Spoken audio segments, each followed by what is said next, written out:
Alright, this is my presentation made on brain imaging studies equipment. I found 3, although it was only asked to find 1, but I thought that these 3 were necessary to bring up due to the title that I went with. So, first we have CT, which is computed tomography, which shows detailed images of parts of the body, which includes bones, muscles, organs, and blood tissue when it is being examined with the scanner. It also takes X-ray pictures quickly in a circle around you. There is MRI, which is magnetic resonance imaging. There is a contrast medium that is put into your body during this, and it increases the clarity of the images that is taken of your body.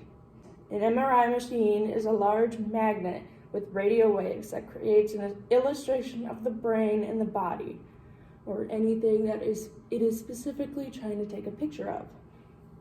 It is one of the most specific scanners out of all 3, and the PET scanner, or positron emission tomography scanner, is a scanner that shows how organs and tissues are working. They can be used to diagnose tumors, heart disease, brain disorders, and more. So this is an MRI machine. All of these machines are very similar to each other, but this MRI machine is generally used to produce specifically clear images of parts of the body, especially when they are evaluating soft tissues within the body. It creates a detailed image compared to a CT scan or a PET scanner. They see specific imperfections like torn ligaments, herniated discs, spinal or joint injuries, and there are even tumors. That's sometimes how they figure out if you have cancerous tumors in your body or anything else that's quite dangerous.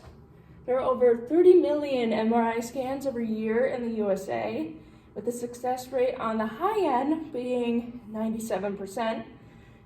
To see if it is malfunctioning or broken, sometimes magnetic fields and radio frequency in an MRI machine can cause different medical devices to malfunction within the room, such as if you had a blood pressure machine right next to it, it could cause that to malfunction, giving an incorrect amount of data.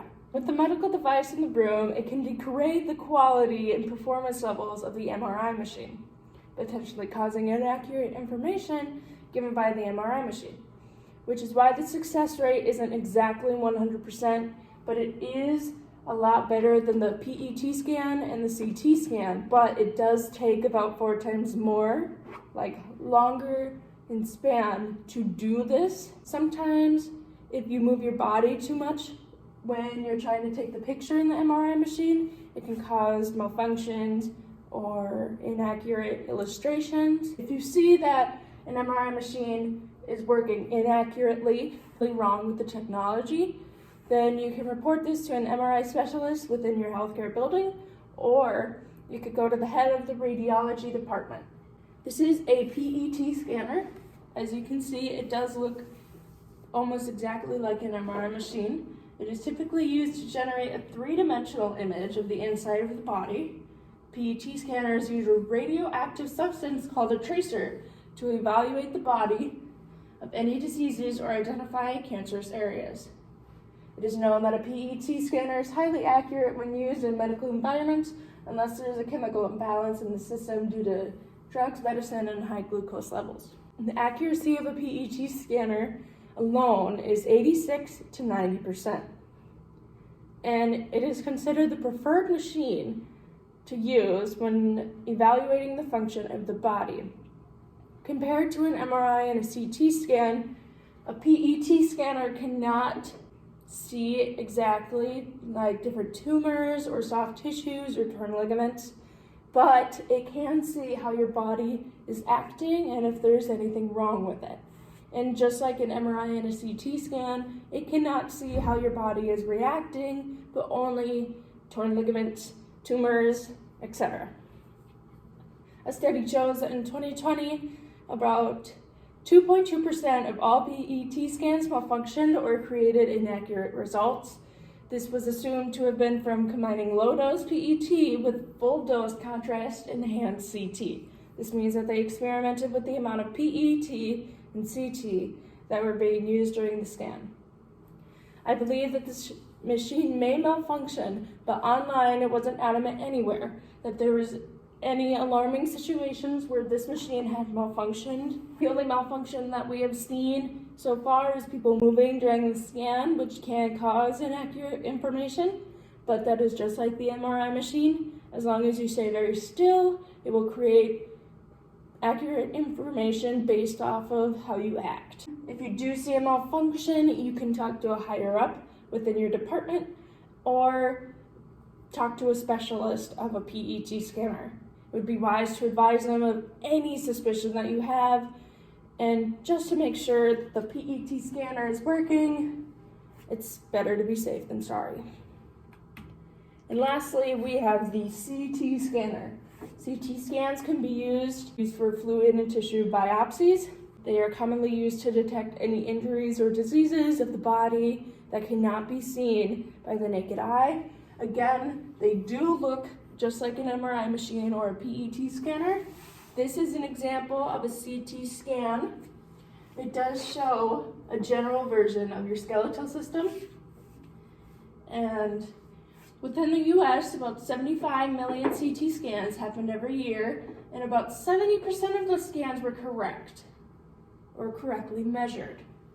The scanner is a high-tech, fast way to see results of someone's body, such as this, and allows emergency rooms and hospitals to see results quickly and treat their patients fast.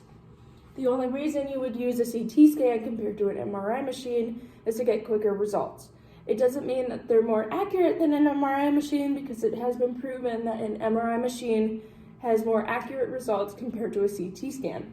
Only because a CT scan does take a shorter amount of time compared to an MRI machine. It takes about maybe 15 minutes at the most. Sometimes there can be side effects to a CT scan, like having an allergic reaction to the contrast, or due to X-ray radiation, or you may even develop cancer. But there's only been a few cases of that, and it is very unlikely. When the tube is spinning and making a lot of loud noises, or having an immediate shutdown with arc error, or a change in the tube cooling frequency, that may be a sign of malfunction within the CT scanner. If you see any of these actions happening, it is very important to report these suspicions to a higher up or a CT scanner specialist within your health department. You can contact the organization who created the CT scanner themselves to evaluate the issue that you may have. These are all of my sources. I will be sending you this slideshow separately and with this video too. Thank you.